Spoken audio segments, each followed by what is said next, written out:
marcha que distintos sectores, tanto del campo universitario como del campo político y sindical, organizan hoy para defender el financiamiento universitario y oponerse al veto ya anunciado del presidente Javier Milei a la ley de financiamiento para las universidades. Estamos en comunicación con el decano de la Facultad de Ciencias Exactas de la UBA, Guillermo Durán, que ya tiene la gentileza de atendernos. Hola Guillermo, ¿cómo le va? Hola, ¿cómo les va? Gracias a ustedes por la comunicación. Bueno, en primer lugar, ¿qué habría que saber a esta altura sobre la marcha de hoy? Digamos, ¿esperan que esta marcha no solo sea multitudinaria, sino que además tenga algún efecto político, tanto sobre el Congreso, sobre el Poder Ejecutivo? Sí, esperamos una convocatoria, una movilización similar a la del 23 de abril en todas las plazas del país, no solo en la ciudad de Buenos Aires, que sea, como fue la otra vez, transversal a las distintas edades, sectores sociales, sectores políticos, y que tenga un efecto fundamentalmente sobre el Congreso. No esperamos ninguna cosa diferente a lo que se ha visto estos 10 meses del gobierno nacional. El veto ya está anunciado. Parecería ser que están esperando que pase la marcha para anunciarlo formalmente, pero ya sabemos qué es lo que va a pasar, y será el Congreso el que tiene que reafirmar con 2/3 de senadores y 2/3 de diputados la ley de financiamiento universitario. Esperemos que esta vez se concrete, que no pase como le pasó a los jubilados. Nos consta que los votos en el Senado están razonablemente garantizados, en diputados la cosa estaba más al límite. Esperemos que los diputados voten de acuerdo a lo que piensan. La gran mayoría está de acuerdo con sostener las universidades públicas, así que esperemos que reafirmen esa ley, que es un buen punto de partida, que retrotrae la situación presupuestaria de nuestras universidades al 1 de diciembre del año pasado, que es lo mínimo que hace falta para poder funcionar como corresponde. Bien, si la ley finalmente es vetada y el Congreso no consigue o no decide revertir ese veto, ¿qué es lo que puede pasar con el funcionamiento de una facultad como la suya? Y en líneas generales sería un desastre. Empezamos a perder docentes, no docentes, se van a universidades privadas, se van a la industria, se van fuera del país. En estos 10 meses de gobierno de Milei, nuestros salarios han perdido en términos reales entre un 25 y un 50% de su valor. Otra vez, contra lo que era el 1 de diciembre, donde no vivíamos en el mejor de los mundos, pero estábamos en una situación mucho mejor a la actual. La consecuencia de eso será un deterioro fuerte de la calidad y una situación cada vez más compleja para sostener las universidades públicas como han sido en todos estos últimos tiempos. Bien, al mismo tiempo, durante todos estos meses, usted sabe que se han hecho ajustes prácticamente en muchísimos sentidos. Hay en toda la estructura del Estado, digo, hay organismos que han cerrado, hay también gastos que se han suprimido. De distintas formas, casi no hace falta explicarlo a esta altura, ha habido recortes de toda clase. En el caso de las universidades, o tampoco le pido tanto, en el caso de lo que usted conoce de su facultad y de su universidad de la UBA, ¿qué clase de medidas se ha tomado durante este año para tratar de equilibrar las cuentas y tratar de reducir el gasto? No, es que la situación no pasa por reducir el gasto. Digo, estamos hablando de la cuestión salarial. La situación salarial es la que es insostenible. Los fondos de funcionamiento, después de la marcha de abril, algo que el gobierno no quería hacer y que fue arrancado por la marcha, los fondos de funcionamiento se retrotrajeron a lo que era el 2023, otra vez, donde no estábamos en la mejor de las situaciones, pero de alguna forma la universidad podía funcionar. Hoy lo que es gravísimo es la situación salarial, y déjame agregar un tema más, también es gravísimo el ajuste feroz sobre el sistema de ciencia y tecnología. Están totalmente cancelados los subsidios. Bueno, anteayer renunció la presidenta de la Agencia de Ciencia. Está claro, con un mensaje muy claro en ese sentido. Sí, claro, tienen fondos que han recibido de créditos internacionales que vienen del BID, que no se están ejecutando. O sea, lo que queda claro es que no es un problema fiscal, es un problema filosófico, político, de una decisión del gobierno nacional de ajustar tanto el sistema de ciencia como el sistema de universidad. De eso podemos conversar también, Guillermo. Ahora, me gustaría primero cerrar lo estrictamente económico. Por eso le pregunto, ¿hay alguna digamos, alguna medida o algo que el sistema universitario pueda hacer para empezar a reducir ese gasto y que ese gasto, tal vez algún gasto superfluo, pueda repercutir en mejores salarios?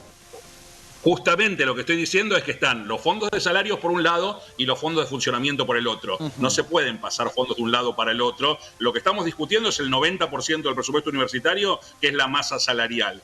Esa masa salarial ha sido fuertemente ajustada. Digo, lo que están haciendo nuestros docentes justamente es no llegando a fin de mes, porque están cobrando, como le decía, entre un 25 y un 50% menos que hace 10 meses atrás. Esto es lo que no se puede sostener. Sobre los fondos de funcionamiento, se han ajustado similar a la inflación del año pasado, no son suficientes, pero nos permiten de alguna forma funcionar como funcionábamos hasta el año pasado. Por eso me parece importante separar lo que son los gastos de funcionamiento de lo que es la cuestión salarial. Lo que estamos reclamando ahora es la cuestión salarial por la cual estamos perdiendo docentes día a día. Bien, ¿le puedo preguntar, Guillermo, cuál es su salario como decano? Yo mantengo mi posición de profesor full time, dedicación exclusiva, tengo máxima antigüedad como profesor asociado y estoy un poquito por encima del 1,5 millones de pesos y cobro otro 1.000.000 de pesos adicional por ser decano de la facultad. Bien, con lo cual usted siendo decano y un profesor full time, me imagino que sigue dando esas horas, su sueldo es aproximadamente 2.700.000 pesos, algo por el estilo. Sí, aproximadamente. Estamos hablando del decano de la facultad, que tiene un plus por ser decano. Digo, los cargos más altos de nuestra universidad están apenas por encima del 1,5 millones de pesos. Estamos hablando de profesores titulares, dedicación exclusiva, máxima antigüedad, 40 años, 30, 40 años de trayectoria, que si trabajaran en Uruguay, Brasil o Chile, cobrarían entre 4 o 5 veces lo que cobran acá, y si cruzan Figueroa Alcorta y van a trabajar a una universidad privada, cobran entre 2 y 3 veces lo que cobran acá. Y déjeme decir también que tenemos docentes auxiliares, dedicación exclusiva, algunos con doctorado o postdoctorado terminado, que cobran entre 500.000 y 700.000 pesos por mes. Bien. Por debajo de la línea de pobreza. Y trabajan full time, sí, en la enseñanza, quiero decir, no es gente que tiene otra actividad.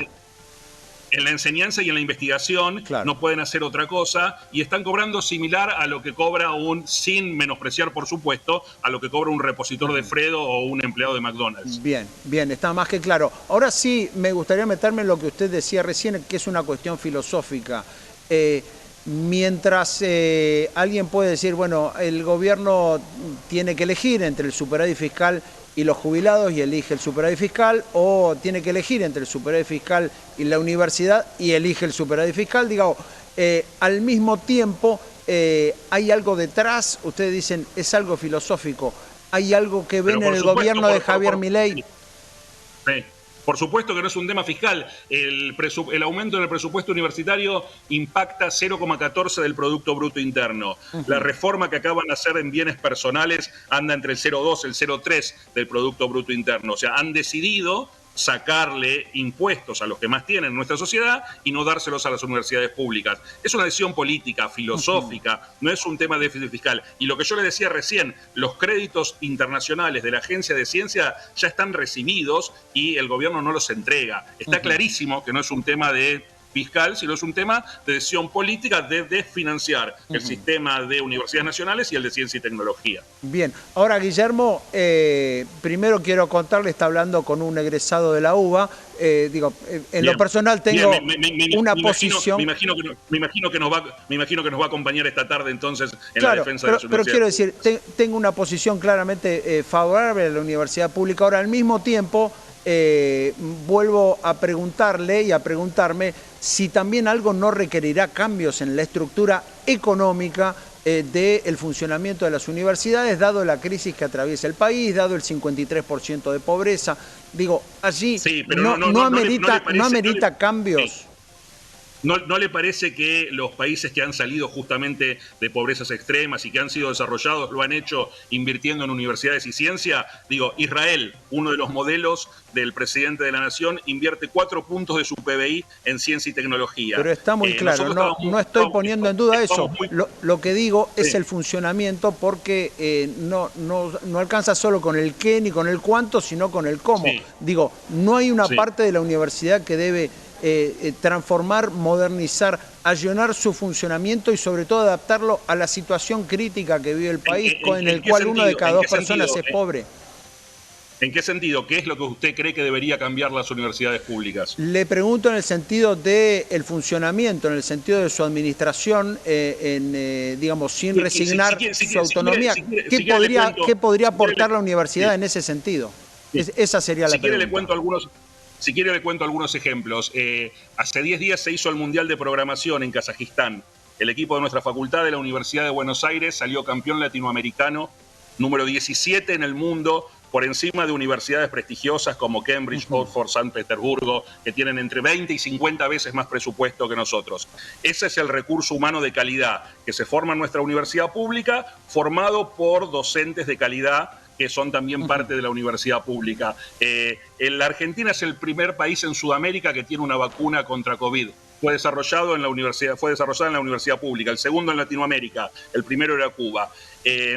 Eso es parte de lo que forma nuestra universidad pública. Por eso cuando usted me dice que hay cosas que deberían cambiar, siempre todo se puede mejorar, por supuesto. Pero digo, la universidad pública argentina sigue siendo de calidad a pesar de que tiene muchos menos recursos que otras universidades, ya no del primer mundo, que otras universidades de Brasil, Uruguay o Chile. Bien, de acuerdo, por eso, pero digo, mi pregunta iba orientada hacia otra cosa, era ¿qué puede aportar la universidad en esa materia sin meternos con los logros que están clarísimos e inclusive, si vamos a lo filosófico, también una etapa de la Argentina de la que tanto pregona el presidente Milei, aquella etapa en la que supuestamente éramos una potencia mundial?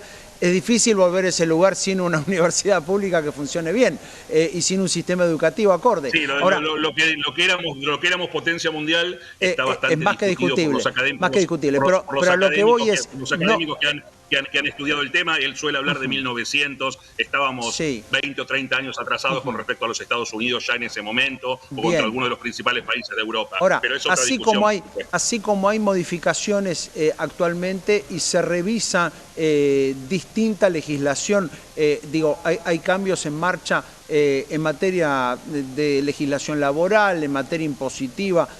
En el funcionamiento de la universidad, ¿hay algo que sin resignar esos logros puede aportar hoy la universidad para funcionar mejor, para funcionar con más eficiencia? En lo estrictamente económico. ¿Cuál es el punto de partida que dice que la universidad hoy no funciona con eficiencia? Porque si usted me muestra cuáles son los hechos, los podemos discutir. Si partimos de la base de ciertos eslogans que repite el gobierno, pero sin sustento de datos y de evidencia detrás, entonces estamos en un problema. A veces se dicen ciertos números que no son ciertos. Por ejemplo, se miente con la cuestión salarial. No se dice que hay docentes de dedicación exclusiva que ganan 500.000 pesos o 600.000 pesos, o trabajadores no docentes que ganan 400.000 pesos. Esa parte no se dice. No se dice que hemos perdido entre 25 y 50% de valor real de nuestros salarios en 10 meses. Esos son los datos concretos. Si vamos a discutir sobre eslogans, no tiene mucho sentido. Si tenemos ejemplos concretos de alguna cuestión que usted considere que la universidad pública no funciona con eficiencia, bueno, lo podemos discutir, pero que sea con evidencia y con datos sobre la mesa, por favor. Bien, de acuerdo. Por último, entre esos datos tan discutidos que se escucharon en las últimas horas, desde el Ministerio de Capital Humano que conduce Sandra Petovelo, se habló mucho de los alumnos que no están. Es decir, que hay, inclusive se mencionó una cifra del 38% descomunal, diciendo que hay... no, pero déjeme explicar primero a la gente de qué se trata.